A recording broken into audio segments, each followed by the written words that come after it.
Hello दोस्तों, अगले style group के फॉर्मेट एज टेबल में हमने कवर किया था यहाँ पे होम टैब में जो फॉर्मेट एज टेबल के जितने भी हमारे ऑप्शन थे सभी को हमने कवर किया था और न्यू टेबल स्टाइल और न्यू पिवट टेबल को भी बताया था।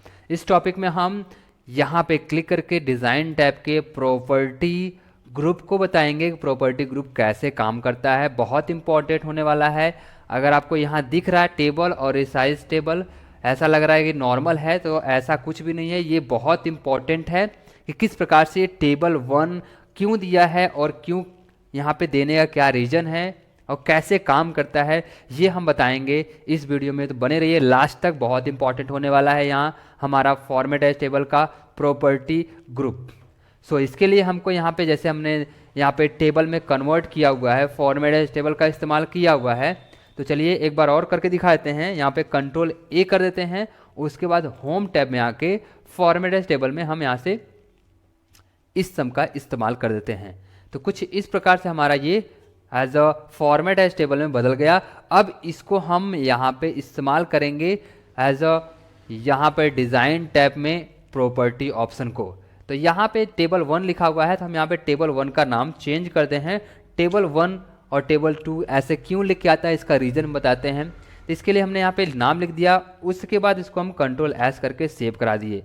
और यहाँ पे C2 पे जैसे आएंगे तो कुछ इस प्रकार से हमने डाटा बनाया हुआ है टेबल 1 को इस्तेमाल करने के लिए। टेबल 1 में हमने जो श्याम लिखा हुआ है उसको इस्तेमाल करने के लिए कि हम उस डाटा को हम इसके अंदर कैसे इंपोर्ट करेंगे, कैसे हम इस्तेमाल करेंगे, उसको जानेंगे। तो यहाँ पे टेबल 1 पे एक बार और दिखा देते हैं।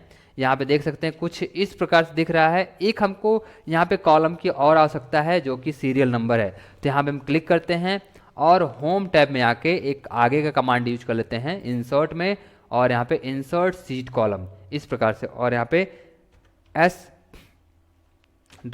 पे क्लिक करके और यहाँ सीरियल नंबर देते हैं। तो यहाँ पे हमने किया 1 और यहाँ पे 2 और क्लिक करके यहाँ पे सेलेक्ट करके यहाँ पे हमने इसको खींच दिया। कुछ इस प्रकार से हमने खींच दिया। उसके बाद कंट्रोल ए करके हमने कंट्रोल सी कर दिया। इसके बाद राइट बटन क्लिक करके पेस्ट स्पेशल में वैल्यू कर दिया, जिससे कि ये हमारा मान चेंज ना हो। तो हमने इतना पूरा बना लिया। उसके बाद यहाँ पे हम क्लिक करेंगे और डिज़ाइन टैब में आएंगे और यहाँ पे रिसाइज टेबल है। अभी इसका हम वर्क बताते हैं, पहले इसको रिसाइज टेबल कर लेते हैं। रिसाइज टेबल हमारा काम करता है कि जितना भी डाटा बनाए हुए हैं उसके बाद जो डाटा छूटा हुआ है उसको भी उसके अंदर लेने का काम करता है। ऐसे क्लिक कर दिए, उसके बाद रिसाइज पे क्लिक करने के बाद यहाँ पे इस प्रकार से खुलेगा। इस पे क्लिक करना है और यहाँ से जो डाटा पूरा है उसको सेलेक्ट करना है।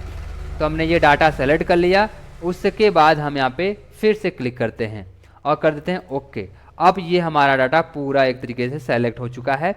इसके बाद अब आएंगे हम C2 में और यहाँ पे 1 लिखा हुआ है। हम यहाँ पे स्टूडेंट नेम को जानना चाहते हैं कि स्टूडेंट का नाम क्या है, तो हम वहाँ पे नहीं जाएंगे, यहीं से इस्तेमाल करेंगे और यहीं से पता करेंगे स्टूडेंट का नाम क्या है।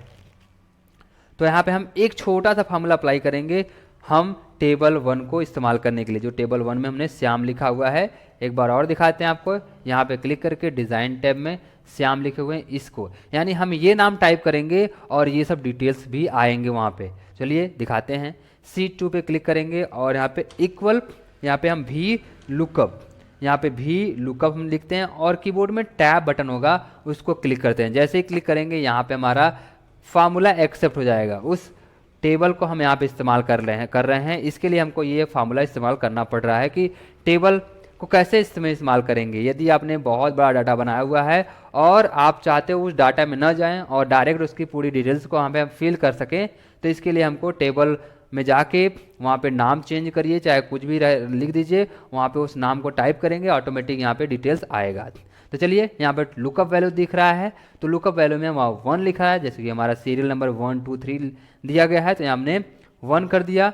उसके बाद हम यहाँ पे कॉमा कर देते हैं। उसके बाद यहाँ टेबल एरे पूछ रहा है। टेबल एरे में हम आएंगे तो टेबल एरे में हमारा पूरा वो जो डाटा बना हुआ है डाटा 1 में, तो उसको हम यहाँ पे सेलेक्ट करेंगे। सेलेक्ट करने के लिए हमको वहाँ जाना नहीं है, सिर्फ हमको वहाँ पे नाम टाइप करना है, श्याम, जो हमने श्याम नाम बनाया था टेबल में। तो हमने श्याम का नाम टाइप किया, उसके बाद यहाँ पे हमने इसको इस तरीके से हमने एक्सेप्ट करा दिया टैब बटन दबा के। उसके बाद कॉमा करना है और कॉलम इंडेक्स नंबर पूछ रहा है कि अब इस टेबल में जो स्टूडेंट का नाम है वो कौन से कॉलम में है। तो हम दूसरे कॉलम में स्टूडेंट का नाम लिखे हुए हैं तो यहाँ पे हम 2 प्रेस कर देंगे। उसके बाद कॉमा करेंगे और पूछ रहा है अप्रॉक्सिमेटली मैच और एग्जैक्ट मैच, मतलब हमको एग्जैक्ट मान चाहिए या लगभग में मान चाहिए। तो इसके लिए हमको अगर एग्जैक्ट मान चाहिए तो हमको इसके लिए 0 प्रेस करना पड़ेगा, और अप्रॉक्सिमेटली मैच चाहिए यानी कि लगभग में तो हमको 1 प्रेस करना पड़ेगा।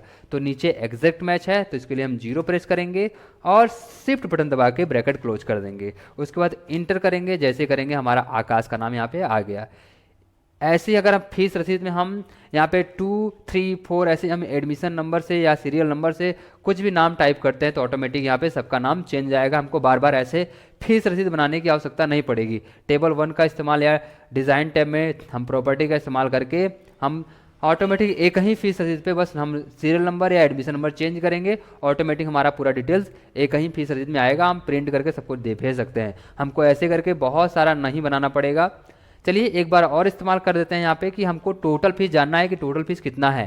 तो इसके लिए भी हम वहाँ पे नहीं जाएंगे, बस यहीं से पता कर सकते हैं। तो यहाँ पे इक्वल कर लिए और भी लुकअप, और यहाँ पे टाइप करते हैं और यहाँ पे लुकअप वैल्यू पूछ रहा है तो यहाँ लुकअप वैल्यू पे क्लिक कर दिए। उसके बाद हम यहाँ पे कॉमा करते हैं और टेबल एरे पूछ रहा है। टेबल एरे हमको सेलेक्ट नहीं करना है, बस नाम टाइप कर देना है। जो हमने टेबल 1 का नाम श्याम लिखा हुआ है तो हमने इसको सेलेक्ट करके टैप कर दिया और यहाँ पे कॉमा कर दिया। अब पूछ रहा है कॉलम इंडेक्स नंबर, यानी कॉलम इंडेक्स नंबर यानी जो टोटल फीस का कॉलम है वो कौन सा है।